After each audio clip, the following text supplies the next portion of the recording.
Major portion आपको organic chemistry से मिल रहा है। तो इलेक्ट्रोकेमिस्ट्री स्टूडेंट्स करके सभी ने जाना है, कोई भी पोर्शन इसमें आपने मिस नहीं करना है। अभी आपको लगेगा अरे यार ऑर्गेनिक तो बिल्कुल ही इजी हो गई है, तो इनऑर्गेनिक केमिस्ट्री के लिए आपने एनसीईआरटी की बुक रीडिंग जरूर करनी है। क्वेश्चन तो यही आता है कि भाई पहले किसे पढ़े। इनऑर्गेनिक केमिस्ट्री के अगर पीवाईक्यूज लगा लेते हो और एनसीईआरटी रीडिंग कर लेते हो बेटा, तो कुछ भी और इंपॉर्टेंट नहीं है। हो सकता है आप इस टाइम पे कोई और चैप्टर पढ़ना चाह रहे हो सकता है आप इस टाइम पे कोई और चैप्टर कर रहे होगे, टफ के थ्रू चलोगे तो 3 या 4 दिन टफ को मिलना चाहिए और इजी को 1 दिन ही देना कोशिश करनी है। छोटी छोटी कोशिशें पर इरादे हैं बड़े, छोटी छोटी कोशिशें पर इरादे हैं बड़े, मुश्किलें हैं हर कदम पर हम डट के हैं खड़े, मुश्किलें हैं हर कदम पर हम डट के हैं खड़े।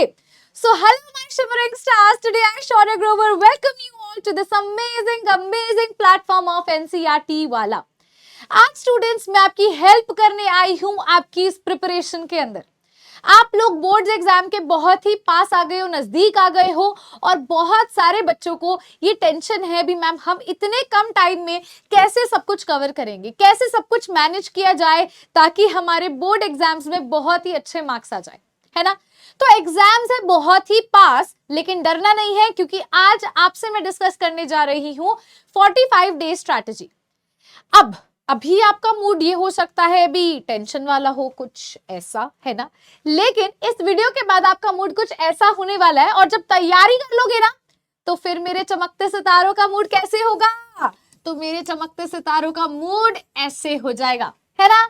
चलिए, तो मैं आपको आज बताने जा रही हूं भी आप अपने 45 डेज को कैसे यूटिलाइज कर सकते हो, किस तरीके से पढ़ सकते हो और केमिस्ट्री में एक्सेल कर सकते हो ताकि आपके बोर्ड्स में बहुत ही अच्छे नंबर भी आ जाए, है ना। चलिए स्टूडेंट्स, तो बात करते हैं भी व्हाट शुड वी डू, हमें क्या करना चाहिए। ठीक है, आपकी सारी प्रॉब्लम, सारी क्वेरीज का जवाब आज के सेशन में आपको मिल जाएगा। पहली बात मैं आपको केमिस्ट्री के रिगार्ड में वेटेज बता देती हूँ मार्क्स की, भी कितने मार्क्स का किस चैप्टर में से आएगा। अब मैं ऐसा क्यों बोल रही हूँ स्टूडेंट्स, ताकि आपके पास एक आइडिया हो भी अगर आप किसी मोस्ट इंपॉर्टेंट चैप्टर को छोड़ करके किसी लीस्ट इंपॉर्टेंट चैप्टर को पढ़ रहे हैं तो वो आप गलती ना करें। आप सबसे पहले उस चैप्टर को उठाइए जिसकी वेटेज ज्यादा है ताकि आपके मैक्सिमम मार्क्स जो है वो वहां से कवर हो जाए। तो बात करते हैं students unit wise and chapter wise weightage की केमिस्ट्री के रिगार्ड में। तो आप सब लोग जानते हैं भी आपके फिजिकल केमिस्ट्री में ओनली 3 चैप्टर्स हैं। अगर मैं आपकी इनऑर्गेनिक केमिस्ट्री की बात करती हूँ तो only 2 chapters and rest I am saying the 5 chapters are from organic chemistry. ठीक है, तो अगर हम मेजर पोर्शन देख करके चलते हैं तो मेजर पोर्शन आपको ऑर्गेनिक केमिस्ट्री से मिल रहा है। ठीक है, और अगर मार्किंग स्कीम के अकॉर्डिंगली चलते हैं तो मैक्सिमम हमें 2 चैप्टर्स ऐसे हैं जो बहुत ही ज्यादा वेटेज होल्ड करते हैं और हमें उसे करना है। मैक्सिमम मार्क्स जैसे कि मैंने कहा 2 चैप्टर्स है, तो वो कौन से चैप्टर्स है, let you know my dear students. पहला चैप्टर आपका इलेक्ट्रोकेमिस्ट्री है जो सीधा 9 मार्क्स में आपको देखने को मिलेगा। तो इलेक्ट्रोकेमिस्ट्री स्टूडेंट्स करके सभी ने जाना है, कोई भी पोर्शन इसमें आपने मिस नहीं करना है। इलेक्ट्रोकेमिस्ट्री की मैं बात करती हूँ या पूरी फिजिकल की बात करती हूँ तो अभी आगे आने वाली कुछ स्लाइड्स पे कुछ मिनट में मैं आपको ये बताऊंगी भी आप इस पोर्शन को तो करके ही जाइएगा, है ना। तो आपको पता चलेगा फिजिकल को किस तरीके से करना है, इनऑर्गेनिक को किस तरीके से करना है, ऑर्गेनिक को किस तरीके से कवर करना है। तो आपको ये तो ध्यान रखना है भी आप किसी भी तरीके से इलेक्ट्रोकेमिस्ट्री को मिस नहीं करके जाएंगे पेपर में, इसको ऑन प्रायोरिटी आप करेंगे। इसके बाद अगर मैं बात करती हूं तो आप देखोगे मैक्सिमम मार्क्स आपको मिलने वाले हैं aldehyde ketones and carboxylic acid chapter में से। ठीक है, तो ये 2 चैप्टर्स तो बेटा करके ही जाने हैं किसी भी हालत में। तो अब बात करते हैं यूनिट वाइज वेटेज की, तो मैं एक बार आपको फिर से रिपीट कर देती हूं, आप ध्यान से सुनिएगा। सॉल्यूशन चैप्टर आपको 7 मार्क्स का देखने को मिल रहा है। ठीक है, अगर हम इलेक्ट्रोकेमिस्ट्री की बात करें, मैंने ऑलरेडी आपको बता दिया है भी ये मैक्सिमम वेटेज होल्ड करती है, 9 मार्क्स की इलेक्ट्रोकेमिस्ट्री आने वाली है बोर्ड एग्जाम्स के अंदर। इसके बाद अगर मैं बात करती हूँ तो केमिकल काइनेटिक्स स्टूडेंट्स आपको 7 मार्क्स का देखने को मिलेगा। रही बात डीएनएफ ब्लॉक एलिमेंट्स की, तो वो भी आपको 7 मार्क्स का देखने को मिलता है। आफ्टर अगर मैं देखूं तो कोऑर्डिनेशन कंपाउंड्स चैप्टर में से भी आपको 7 मार्क्स का आएगा पेपर में। इसके बाद बात करें तो हेलो एल्केन्स हेलो एरीन्स में से आपको 6 मार्क्स का देखने को मिलेगा, जो कि अगर मैं सबसे कंपेयर करती हूं तो हेलो एल्केन्स और अमाइंस ऐसा चैप्टर है जिसकी वेटेज कम है, लेकिन मैं आपको बता दूं ये चैप्टर बहुत ही ईजी भी है, बहुत ही ईजी भी है। तो आप बहुत ही आसानी से ये 6 मार्क्स लेकर के आ सकते हो। आगे बढ़ते हुए मैं चलती हूँ अल्कोहल, फिनोल एंड ईथर। तो यहाँ पे भी 6 मार्क्स आपको देखने को मिल रहे हैं, लेकिन हाँ, अल्कोहल, फिनोल, ईथर में बेटा आपको फ्लो चार्ट्स के थ्रू कई चीजें पढ़नी होती है। मेथड्स ऑफ प्रिपरेशन और केमिकल प्रॉपर्टीज को बहुत अच्छे से अगर उस पर कमांड आप ले आते हो एक बारी में, तो मैं आपको बता रही हूँ क्वेश्चंस इतने रिपीट होते हैं, अभी आपको लगेगा अरे यार ऑर्गेनिक तो बिल्कुल ही ईजी हो गई है। ठीक है, तो वो भी बताऊंगी कैसे इजी हो जाएगी, जस्ट वेट कीजिए कुछ और मिनट। आगे बढ़ते हुए aldehyde ketones and carboxylic acid 8 marks की, again telling you the same भी, ये बहुत ही मैक्सिमम वेटेज होल्ड करती है with regard to electrochemistry also. आगे बढ़ते हैं अमाइंस और बायोमोलिक्यूल्स में ऐसा कहूंगी ये दोनों चैप्टर ऐसे हैं जो आप एक बार भी पढ़ते हो तो आपको बहुत इजीली समझ आता है। स्पेशली बायोमोलिक्यूल्स एक ऐसा चैप्टर है जो कि आप एक बार में रीडिंग दोगे तो आपको सिर्फ उसमें स्ट्रक्चर्स को समझने की देर है। ग्लूकोज का स्ट्रक्चर कैसे है, उसको कैसे रिप्रेजेंट करते हैं, ठीक है, उसको साइक्लिक स्ट्रक्चर कैसे दिखता है, फ्रक्टोज का साइक्लिक स्ट्रक्चर कैसे है। उसके बाद अगर आप डायसैकेराइड्स वाले टॉपिक में जाते हो और डायसैकेराइड्स क्रिएट करना सीख लेते हो बड़ी सिंपल तरीके से अल्फा बीटा स्ट्रक्चर बना के, तो आपको पता लगने लग जाएगा भी ये चैप्टर क्या है और इसमें हमें किस तरीके से पढ़ना है। ठीक है, तो ये आपकी रही है स्टूडेंट्स यहाँ पर वेटेज की बात करते हैं तो मैंने ऑलरेडी आपको बता दिया है जो मैक्सिमम मार्क्स होल्ड करने वाले चैप्टर हैं वो इलेक्ट्रोकेमिस्ट्री हो गया और दूसरा आपका एल्डिहाइड कीटोन कार्बोक्सिलिक हो गया। Least important chapter, least important नहीं कहूंगी, लीस्ट मार्किंग स्कीम के अकॉर्डिंगली देखते हैं तो हमारे पास चैप्टर हमारे कौन से आते हैं, हेलो एल्केन्स, अल्कोहल वाला हो गया और अमाइंस वाला हो गया। आगे बढ़ते हैं, आगे समझते हैं भी और हम किस तरीके से प्रिपेयर कर सकते हैं। ये तो पता चल गया भी इंपॉर्टेंट कौन सा है। इंपॉर्टेंट तो देखो सभी होते हैं, ऐसा नहीं है भी मैं कहूंगी हाँ आपका ये वाला चैप्टर इंपॉर्टेंट है, ये इंपॉर्टेंट नहीं है, ये इंपॉर्टेंट है, ये इंपॉर्टेंट नहीं है, ऐसा नहीं होता है बेटा। यहाँ पर मार्किंग स्कीम की बात कर रहे हैं भी ज्यादा नंबर तुम कहां से ले सकते हो, ऐसी बात की गई है। ठीक है, चलो आगे देखते हुए डिस्ट्रीब्यूशन और पैटर्न बता देती हूँ भी कितने मार्क्स के कितने टाइप के क्वेश्चन आने वाले हैं। अगर मैं बात करती हूँ एमसीक्यूज की स्टूडेंट्स तो ये बहुत ही आपके लिए बेनिफिशियल होने वाला है क्योंकि एमसीक्यूज अगर आप देखते हो यानी कि 1 मार्क्स क्वेश्चन देखते हो जो कि आपके लिए बहुत इजीली आप उसे ग्रास्प कर सकते हो, वो टोटल 18 क्वेश्चंस है। तो ये एक नंबर आपके कहीं भी नहीं गया, आराम से आप इन 18 क्वेश्चंस में से पूरे के पूरे मार्क्स ले सकते हो। यहाँ पे आपके कोई भी मार्क्स कटने की संभावना ही नहीं है। तो एमसीक्यूज एक ऐसा पार्ट है जो आप बहुत इजीली क्रैक कर सकते हो माय डियर स्टूडेंट्स। ठीक है, 1 मार्क्स ईच होता है। फिर 2 मार्क्स क्वेश्चंस जो आते हैं वो शॉर्ट आंसर टाइप 1 आते हैं। ठीक है, ये 7 क्वेश्चंस आपको देखने को मिलेंगे, टोटल 14 मार्क्स हो जाएगा फिर ये। ठीक है, इसके बाद 3 मार्क्स के क्वेश्चन आते हैं, ये शॉर्ट आंसर टाइप 2 होता है, ये 3 मार्क्स के होते हैं लेकिन ये 5 ही क्वेश्चन देखने को मिलेंगे तो टोटल आपका ये 15 मार्क्स का हो जाएगा। देन आपका 4 मार्क क्वेश्चन आता है जो कॉम्पिटेंसी बेस्ड आता है। ठीक है बेटा, ये 2 ही आते हैं और ये 8 मार्क्स कंप्राइज करेंगे। फिर आता है 5 मार्क्स का क्वेश्चन जो मैं कहती हूँ सीधा ही आपको इतने अच्छे नंबर दिलवा देगा। ठीक है, जो लॉन्ग आंसर टाइप क्वेश्चंस होते हैं, केस बेस्ड भी आ जाता है, जैसे 3 क्वेश्चंस आते हैं 15 नंबर का आता है। अब मैं आपको बात बताती हूँ, बेस्ट पार्ट है आप मैक्सिमम मार्क्स कहां से सीधा ले सकते हो, वो आता है आपका 1 मार्क और वो आता है सीधा 5 मार्क्स। अगर आप इन दोनों को देखोगे 18 और 15 नंबर तो यहां से कहीं भी नहीं गए भाई तुम्हारे, ये नंबर तो तुम बहुत इजीली ले सकते हो। मैं आपको एक बात बताऊं, लॉन्ग आंसर टाइप क्वेश्चन में ऐसा नहीं होता है जनरली भी एक ही क्वेश्चन दे दिया वो 5 नंबर का दे दिया, नहीं, वो पार्ट्स में आता है बेटा। तो बहुत इजीली आप उसको ले सकते हो, बहुत इजीली स्कोर कर सकते हो। तो ये आपका मैंने आपको पैटर्न बता दिया, डिस्ट्रीब्यूशन बता दिया किस तरीके से होता है। ठीक है, मैं आपको फिर से रिपीट कर रही हूँ, ये केमिस्ट्री के रिगार्ड में मैं आपको एक्सप्लेन कर रही हूँ। आगे बढ़ते हुए What should we study first? पहले हमें क्या पढ़ना चाहिए अगर मैम हम केमिस्ट्री की तैयारी कर रहे हैं तो मेरी बात ध्यान से सभी लोग सुनेंगे। अगर आप for the very first time पढ़ने आ रहे हो और आप ये सोच रहे हो भी हमने इससे पहले तैयारी नहीं की है फॉर सम एनी रीजन, तो अब क्या करें, क्या पहले पढ़े भी हमारा काम हो जाए और हम अच्छे मार्क्स भी ले आए, है ना। तो मैं आपको बताती हूँ ऑर्गेनिक में बेसिक चीजें, अब ऐसा नहीं है अभी तुमने 11th में नहीं पढ़ा तो तुमसे 12th नहीं होगी। मैं आपको एक साफ बात बताती हूँ, बेसिक सी चीजों का आपको पता होना चाहिए जो आपको थोड़ी बहुत हेल्प करने वाली है। पहली बात तो जैसे आपको यूनिट्स जो हैं उनके बारे में अच्छे से कमांड होनी चाहिए फिजिकल केमिस्ट्री पे, क्योंकि अब ऐसा नहीं है भी यूनिट्स पढ़ना है यूनिट के अच्छी कमांड होनी चाहिए तो 11th में जाएंगे, ऐसा कुछ भी नहीं है बेटा। हर चैप्टर में फॉर्मूला है, आपको पता है। ठीक है, सोल्यूशन की बात करती हूँ मैं तो वहां न्यूमेरिकल्स आपको देखने को मिल रहा है, केमिकल काइनेटिक्स की बात करती हूँ, इलेक्ट्रोकेमिस्ट्री की बात करती हूँ तो यहाँ पे आपको न्यूमेरिकल्स देखने को मिल रहे हैं। तो न्यूमेरिकल्स पे जब भी आप प्रैक्टिस करोगे, सीधी सी बात है, तो आपको यूनिट्स पर कमांड होनी चाहिए। तो ये एक बेसिक बात है जिसका आपने ध्यान रखना है। ठीक है, अब मैं आपसे बात करती हूँ what should we study first. अगर फिजिकल केमिस्ट्री की बात करती हूँ तो ऐसा कुछ भी नहीं है अभी आपको 11th पढ़ना पड़ेगा तो फिजिकल समझ आएगी, बिल्कुल भी नहीं है। तो आप फिजिकल केमिस्ट्री बहुत इजीली अपना कर सकते हो। तो ऐसा नहीं है भी ये टॉपिक पढ़ना पड़ेगा तो समझ आएगा, नहीं, बस यूनिट्स पर अपनी कमांड रखना ताकि न्यूमेरिकल्स में कभी दिक्कत ना आए, ठीक है। इनऑर्गेनिक केमिस्ट्री के लिए आपने क्या करना है, कैसे करना है, तो इनऑर्गेनिक केमिस्ट्री के लिए आपने एनसीईआरटी की बुक रीडिंग जरूर करनी है, ये मैं आपको बोलना चाहूंगी।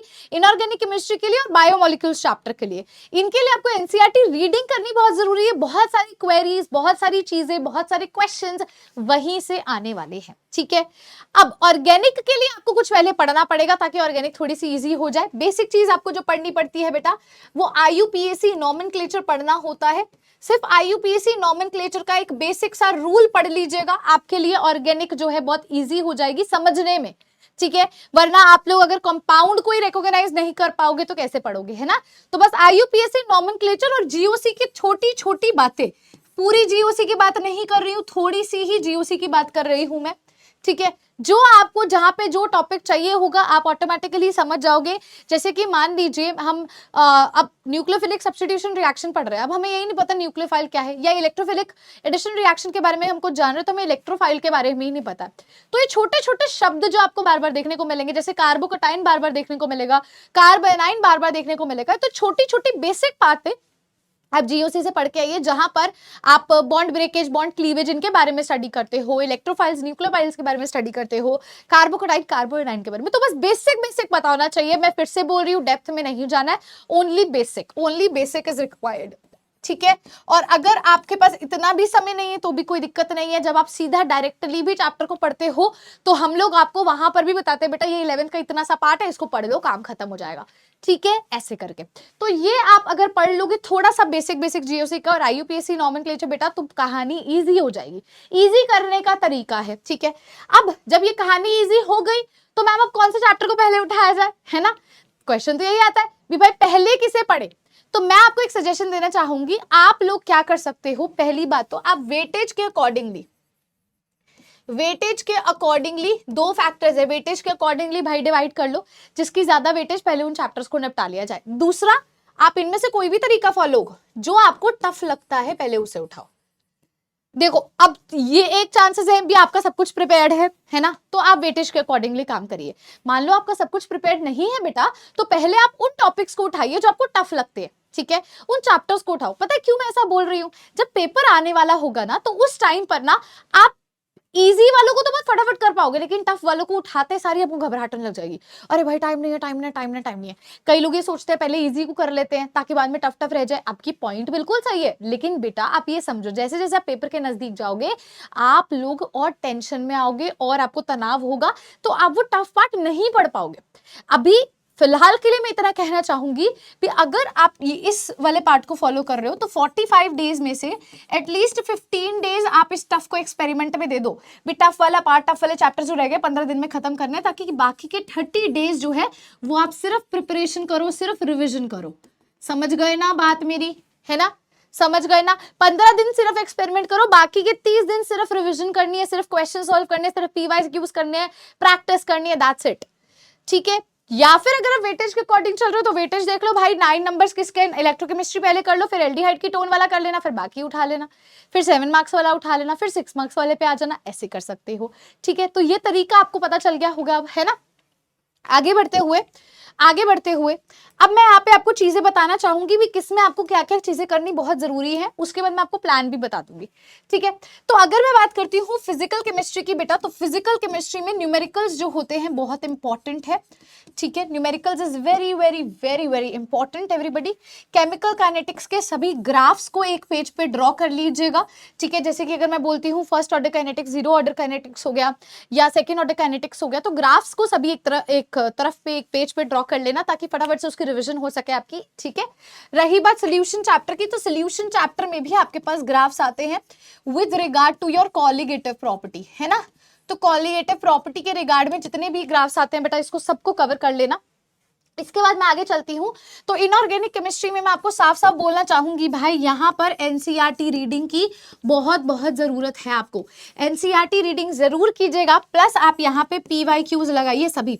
इनऑर्गेनिक केमिस्ट्री के अगर पीवाईक्यूज लगा लेते हो और एनसीईआरटी रीडिंग कर लेते हो बेटा, तो कुछ भी और इंपॉर्टेंट नहीं है, प्लस आपके नोट्स हो गए। प्लस आपके नोट्स हो गए, नोट्स तो आप सब में इंक्लूड कर लीजिएगा, ठीक है। अब बारी आती है किसकी मैम, ऑर्गेनिक केमिस्ट्री की अगर हम बात करते हैं तो बेटा ऑर्गेनिक केमिस्ट्री में आपको ये तो बता ही दिया, पहले आप इसको कवर कर लोगे तो आपका मेजर सेगमेंट हो जाएगा। लेकिन अगर आप एक बिल्कुल ही फ्रेशर हो, अभी आपने कभी पढ़ा ही नहीं है, तो बिल्कुल आप हेलो एल्केन से स्टार्ट करो, फिर एल्कोहल फिनोल ईथर पे जाओ, फिर एल्डिहाइड पे जाओ, फिर अमाइंस, फिर बायोमोलिक्यूल, फिर पैटर्न ही फॉलो करो। एक आपको अच्छी बात बताती हूँ, जो बच्चे डरते हैं ऑर्गेनिक से, बेटा जो आप केमिकल प्रॉपर्टीज हेलो एल्केन में पढ़ोगे वही मेथड ऑफ प्रिपरेशन अल्कोहल में आ जाएगा, जो उसमें केमिकल प्रॉपर्टी पढ़ोगे वो अगले में मेथड ऑफ प्रिपरेशन आ जाएगा। तो ऐसा नहीं है हर चैप्टर की अलग अलग रिएक्शंस है, ना बाबा ना, ऐसा नहीं है। आपको एक ही रिएक्शन कई दफा कई चैप्टर्स में भी देखने को मिलेगी, ठीक है। तो आप इसके लिए क्या कर सकते हो, हर चैप्टर के लिए, ठीक है, इंडिविजुअल चैप्टर के लिए, ईच चैप्टर के लिए आपने क्या करने हैं, ठीक है, 2 फ्लो चार्ट्स बनाने हैं जो आपको बहुत मदद करने वाले हैं। 2 फ्लो चार्ट्स बनाएंगे। पहला फ्लो चार्ट जो आप बनाएंगे वो बनाएंगे मेथड्स ऑफ प्रिपरेशन का। दूसरा फ्लो चार्ट बेटा जो आप बनाएंगे केमिकल प्रॉपर्टी का। हर चैप्टर के लिए आपने यही करना है, हर चैप्टर के लिए बेटा आपने यही करना है। मेथड्स ऑफ प्रिपरेशन का एक फ्लो चार्ट बनाना है। सेकंड आपने क्या करना है, आपने यहाँ पर केमिकल प्रॉपर्टी का बनाना है, ठीक है। कब बनाना है, कितने दिनों में बनाना है, कैसे पढ़ना है, वो आ रही हूँ, काम बता रही हूँ। हर चैप्टर से तुम्हें क्या क्या कवर करना है, जो भूलना नहीं है, भूलना नहीं है। बायोमोलिक्यूल्स को एनसीईआरटी रीडिंग जरूर दे देना और इसमें स्ट्रक्चर जरूर बना करके देखना, ठीक है, स्ट्रक्चर जरूर बना करके देखना। सभी को क्लियर हो गया, काम क्या क्या करना है, फिजिकल, इनऑर्गेनिक, ऑर्गेनिक का सभी को डन है। चले आगे, आई होप सो सभी को फाइन हो गए, सभी को क्लियर हो गई। एक चीज और, इलेक्ट्रोकेमिस्ट्री में एंड में आपके पास जितने भी ड्राई सेल बैटरी वाला आता है उसको भी एनसीईआरटी से एक बार रीडिंग दे देना, ठीक है। लास्ट वाला जो सेगमेंट आता है सेकेंडरी बैटरी, प्राइमरी बैटरी, ये सब सॉर्टेड है। चलो बढ़िया, आगे बढ़ते हुए अब अपने दिन को किस तरीके से डिवाइड कर सकते हो। 45 डेज है, 45 डेज को कैसे डिवाइड कर सकते हो, 2 तरीके हैं आपके पास इसको डिवाइड करने के।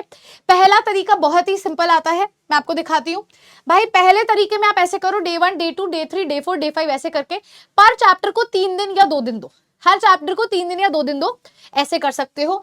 ईच चैप्टर को आप दे सकते हो मैक्स टू मैक्स 2 दिन या 3 दिन, depending upon their weightage, depending upon their workload, उसमें कितना है, कितना उसमें काम करने वाला है। मान लो तुमने अभी 2 चैप्टर पढ़े ही नहीं है, तो मैंने बोला उसको पहले पढ़ लो, और अगर वो तुम्हें 3 दिन लग रहे हैं, 4 दिन लग रहे हैं पढ़ने में, तो किसी और चैप्टर पे जहां पे तुमने जो पहले पढ़ा हुआ है उसको 1 दिन दे सकते थे, तो वहां से उसे कंपनसेट कर लो।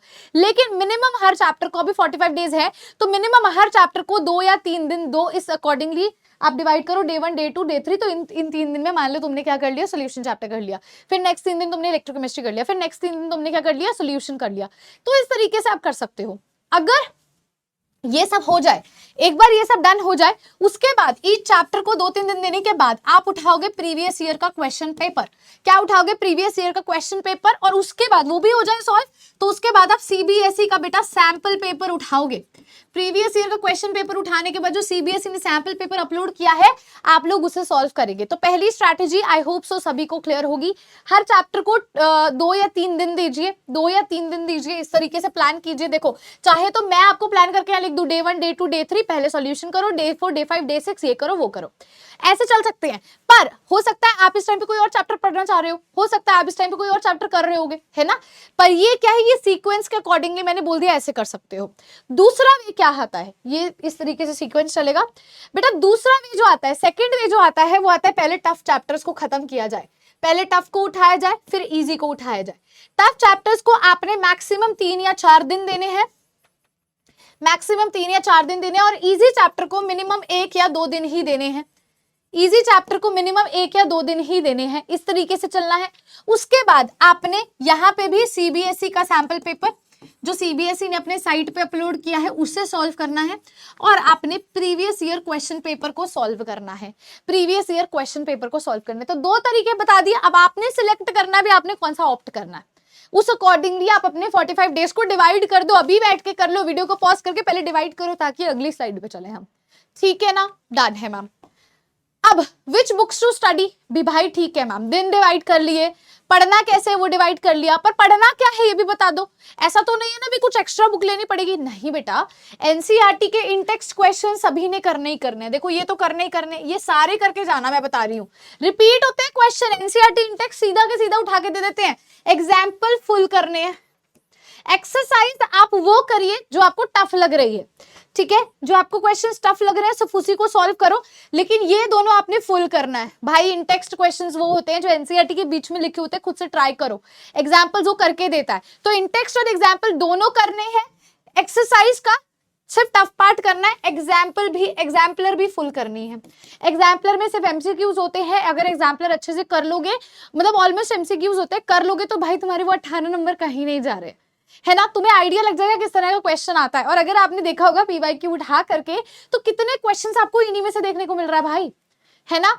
तो कर लिया जाएगा, कौन सी बुक्स करनी है, क्या करना है। अब लास्ट चीज जो कि मोस्ट इंपॉर्टेंट चीज है, जिसको बिल्कुल नहीं भूलना इस 45 डे स्ट्रैटेजी में, जो मैंने आपको बताया जिन दिन को आप डिवाइड करोगे भी बेटा प्रीवियस ईयर क्वेश्चंस को करना है, प्रीवियस ईयर क्वेश्चंस को करना है। मान लो अब तुम क्या कर रहे हो, लेट अस कंसिडर, आपने यहाँ पे लिखा ma'am day 1, day 2, day 3, day 4, day 5, day 6, ऐसे करके मैं लिख रही हूं, ठीक है। मैं यहाँ से 15 दिन का आपका पेपर बना के दिखा रही हूं, आप इसी तरीके से बनाओगे। अब मैं ये क्यों बोल रही हूँ आप बनाओगे, क्योंकि बेटा हर स्टूडेंट अपने तरीके से पढ़ता है। मैं तुम्हें बोल दूं 3 दिन में तुम्हारा काम हो जाएगा, हो सकता है तुम्हें 4 दिन लग रहे हैं, तो तुम उस अकॉर्डिंगली अपने चैप्टर्स को एडजस्ट करोगे, उस अकॉर्डिंगली उसे टाइम दोगे।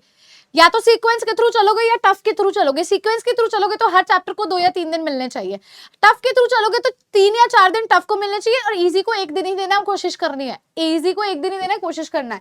मान लो तुम टफ के थ्रू चल रहे हो, तुमने पहले 4 दिन दे दिए इसको इलेक्ट्रोकेमिस्ट्री को, ठीक है, फिर तुमने क्या किया, ये तुमने दे दिया एल्डिहाइड कीटोन को 3 दिन, ठीक है, एल्डिहाइड को दे दिया। अब तुमने क्या किया, तुमने सोचा मैम अब एक इजी ले लेता हूं मैं, तो तुमने क्या किया, सोल्यूशन को दे दिया 1 दिन, तुमने क्या किया, बायोमोलिक्यूल को क्या कर दिया 1 दिन दे दिया, ठीक है। ऐसे ही तुमने क्या किया, फिर 2 दिन डिवाइड कर दिए, मैं 2 दिन दे देता हूँ भाई। नेक्स्ट जो मेरा चैप्टर है काइनेटिक्स है, उसको मैंने 2 दिन दे दिए, ठीक है। अब तुम इनऑर्गेनिक पे है, मान लो तुम्हें कोऑर्डिनेशन पे टाइम लग रहा है, तुमने कोऑर्डिनेशन को 3 दिन दे दिए। अब तुम्हें डीएनएफ ब्लॉक थोड़ा ईजी लग रहा है, तुमने उसको 2 दिन दे दिए। तो देखो ना तुमने कितने चैप्टर कर लिए, 1 2 3 4 5 6 7 और 8 चैप्टर तो तुम कर बैठे हो भाई, 8 चैप्टर्स तो तुम कर बैठे हो। आप यहां से ध्यान से देखिए भाई, 8 चैप्टर कर बैठे हो, समझ रहे हो। तो 45 डेज तुम्हारे लिए बनाना कोई मुश्किल नहीं है, 45 डेज बनाना कोई मुश्किल नहीं है अगर तुम इसे डिवाइड करने पे आओगे। ये मैंने किस बेसिस पे बोला कि तुम्हें ये 2 चैप्टर आते थे तो तुमने 1-1 दिन दे दिया। हो सकता तुम्हें नहीं आते, हो सकता तुम्हें कुछ भी नहीं आता। अगर तुम्हें कुछ भी नहीं आता तो हर चैप्टर को 3-3 दिन दे दो, हर चैप्टर को 2-2 दिन दे दो, इस तरीके से आपको डिवाइड करना है, ठीक है। ये वेटेज के अकॉर्डिंगली मैंने 4 दिन 3 दिन दे दिया। फिर मेरे को लगा नहीं भाई मेरे को अब 17 18 19 20 को मेरे को ऐसे करना है। ये डेज बोल रही हूँ, डे 1 डे 2 डे 3 जिस दिन से आप स्टार्ट कर रहे हो। लेकिन ये मैंने क्यों लिखा, ताकि आप इसके साथ बेटा, इसके साथ प्रीवियस ईयर क्वेश्चन पेपर का 2-2 क्वेश्चन तो कर सकते हो डेली भाई, 2 क्वेश्चन डेली नहीं कर सकते। प्रीवियस ईयर क्वेश्चन पेपर का 2 क्वेश्चन पर सब्जेक्ट नहीं कर सकते। 2 केमिस्ट्री के क्वेश्चन कर लिए, 2 फिजिक्स के कर लिए, 2 मैथ्स के कर लिए, 2 बायोलॉजी के कर लिए, इतना तो हम कर ही सकते हैं भाई। 2 क्वेश्चन का है मिनिमम, 2 क्वेश्चन।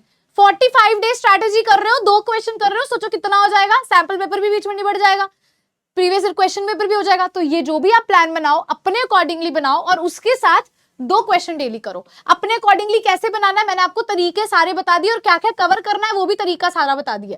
45 डे स्ट्रैटेजी में क्या क्या कवर होना चाहिए, कौन सी बुक कवर होनी चाहिए, किस किस चीजों को आपको ड्रॉ करना है, फ्लो चार्ट्स और ये सब, है ना। और उसके बाद चैप्टर को पढ़ने के बाद एनसीईआरटी के इंटेक्स्ट क्वेश्चंस लगाने हैं, एग्जाम्पलर क्वेश्चंस लगाने, एग्जाम्पल क्वेश्चन लगाने हैं, ठीक है, ये करना है।